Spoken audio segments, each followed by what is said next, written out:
En aquel tiempo, al salir Jesús de Jericó con sus discípulos y bastante gente, el ciego Bartimeo, el hijo de Timeo, estaba sentado al borde del camino pidiendo limosna. Al oír que era Jesús Nazareno, empezó a gritar: «Hijo de David, Jesús, ten compasión de mí». Muchos lo regañaban para que se callara, pero él gritaba más: «Hijo de David, ten compasión de mí».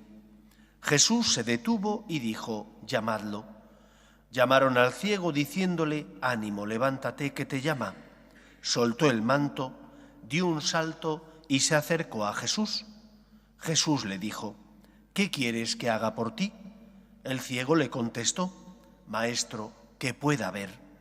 Jesús le dijo: «Anda, tu fe te ha curado». Y al momento recobró la vista y lo seguía por el camino. Palabra del Señor. Gloria a ti, Señor Jesús.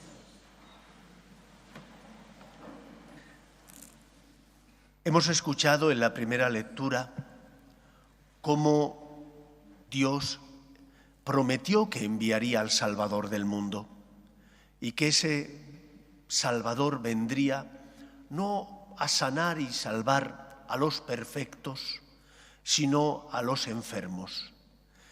Hemos escuchado también en el Evangelio cómo el ciego Bartimeo, cuando oye que es Jesús Nazareno el que pasa, empieza a gritar, pero no le llama por su nombre, le dice: «Hijo de David».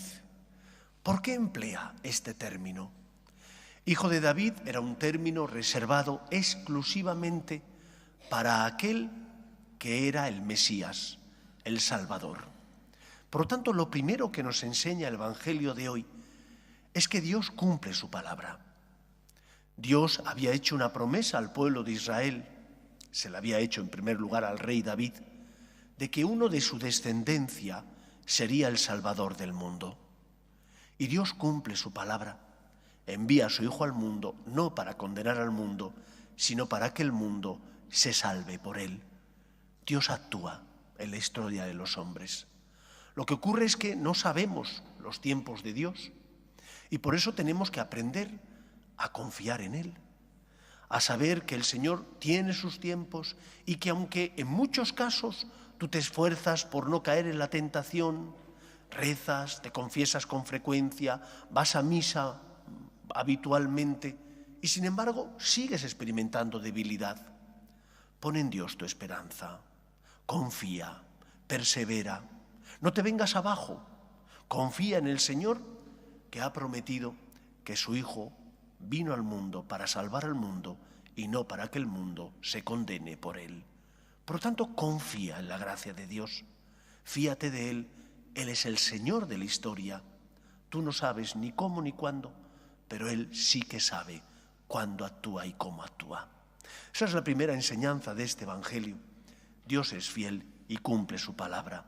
Jesús es la promesa que Dios había realizado al pueblo de Israel, es la promesa que se cumple.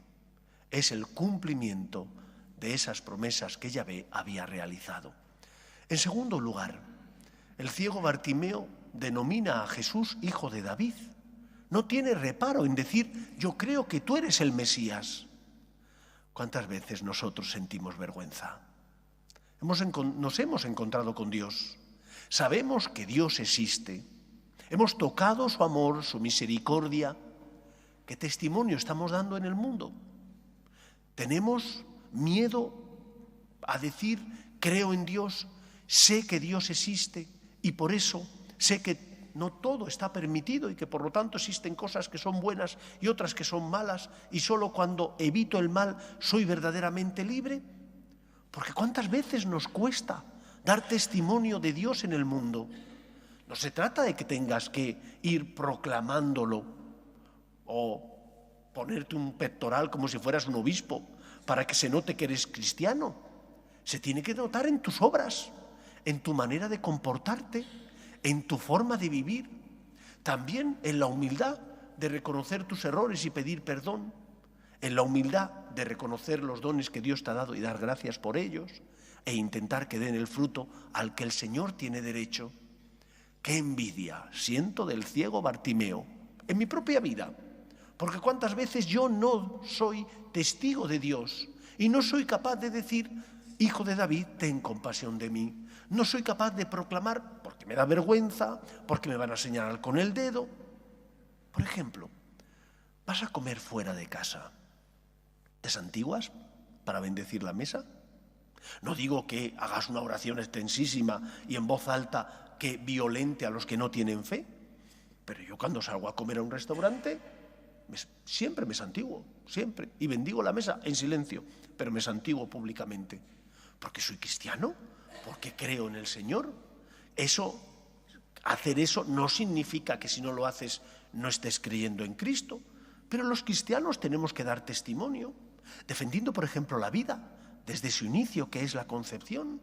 ¿Cuántas veces nos cuesta defender que la vida empieza en la concepción y termina en la muerte natural?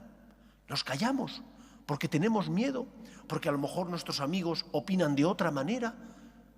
Cuando tú defiendes la vida, la justicia y la verdad, estás proclamando como Bartimeo, Hijo de David. Estás siendo testigo del Señor y lo tenemos que hacer y tenemos que ser luz en el mundo, en el trabajo, con los amigos, en la familia. No podemos estar siempre callados. A lo mejor no debemos hablar, pero sí que nuestras obras tienen que dar testimonio de la fe que nosotros sentimos. ¿Somos testimonio de Jesús? ¿O lo políticamente correcto nos domina? El miedo, el temor a que me encasillen hace que me calle. En tercer lugar, y no me voy a extender mucho porque tenemos que ver el partido, hay que verlo. En tercer lugar, la curación del ciego Bartimeo nos habla también del relativismo en el que vive nuestro mundo. Vivimos en una sociedad donde dicen que el bien y el mal no existen, que todo es relativo a la opinión personal que cada uno tiene. Y no es verdad. Hay actos que son intrínsecamente malos y hay actos que son totalmente buenos. Y nosotros como cristianos tenemos que aprender a distinguir el bien del mal y por lo tanto a no ser veletas, a ser personas que tenemos raíces y que porque tenemos raíces intentamos hacer el bien y evitar el mal. Que otros sean relativistas no significa que nosotros tengamos que caer en ese relativismo. Hemos de pedir al Señor que alimente nuestra conciencia, que nos ayude a ser fieles a la verdad que es Cristo, porque solo la verdad nos hace libres. Y mira que lo comprobamos, que cuando tú estás atado a tus pasiones, tus egoísmos, tus rasgos temperamentales, cuando no luchas contra ellos, vives esclavizado de tu soberbia, de tu orgullo, de los ídolos que te has ido creando a lo largo de la vida. Lo primero para curarte es ser consciente de cuáles son tus pecados, tus debilidades y tus caídas. Y por eso qué importante es hacer examen de conciencia. No sé por qué razón algunos sacerdotes, muchos, ya no se ponen a confesar. Ya no recomiendan a los fieles que hagan examen de conciencia y se confiesen. Cuando tú haces examen de conciencia, reparas, porque examinas tu conciencia en base a los 10 mandamientos y al mandamiento del amor, reparas en aquello que no está bien. Es decir, caes en la cuenta de cosas que si no hubieras hecho esa parada, pues no caerías en la cuenta de ello. Y después, cuando te confiesas ante Dios por medio del sacerdote, que es un instrumento.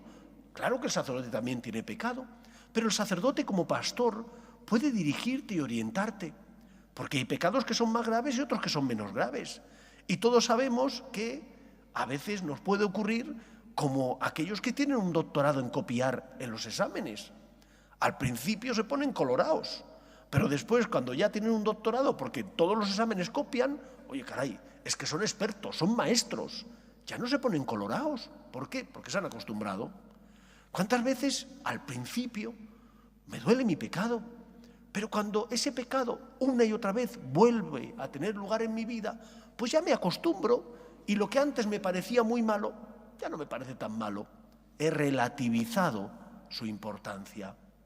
Si hago examen de conciencia, si me confieso, eso me ayudará a no bajar la guardia, a dar importancia a lo que es importante, a, con la ayuda de la gracia de Dios, luchar para no volver a caer. ¿Cuántos viven sumidos en la tiniebla, en la ceguera moral? Y nosotros tenemos que ser ejemplo por la integridad de nuestras costumbres. Empecemos, por tanto, por hacer examen de conciencia, por pedir perdón de mis pecados, por confesarme con frecuencia. ¿Cada cuánto tiempo me tengo que confesar? Si has pecado mortalmente, lo antes posible. No dejes pasar ni un día si es posible. Aquí en la parroquia confesamos todos los días, media hora antes por la mañana de la misa y media hora antes por la tarde, para que la gente que lo necesita pueda acceder al sacramento del perdón. Y si no tienes pecado mortal, bueno, pues a lo mejor 3 semanas, un mes, depende de la necesidad también espiritual que tú tengas. Hay personas que necesitan confesarse con más frecuencia, aunque no tengan pecado mortal. También depende de esa sensibilidad espiritual que cada uno tiene y de lo que el Señor le pide que haga. Pidamos al Señor que ilumine nuestra conciencia para que seamos luz en el mundo, pidiendo perdón por nuestras faltas, confiando en el poder de Dios que es capaz de perdonar nuestras culpas y que con su gracia es capaz de mover nuestro corazón para hacer el bien y evitar el mal. No estamos solos. Dios cumple su palabra, actúa en la historia de los hombres, envía a su Hijo al mundo, no para condenar al mundo, sino para que el mundo se salve por él. Hijo de David, esa debe ser la exclamación que cada uno de nosotros debe decirle, que significa: me fío de ti, creo que eres el Salvador del mundo, te abro mi corazón. Que sea así en nuestra vida. Nos ponemos en pie.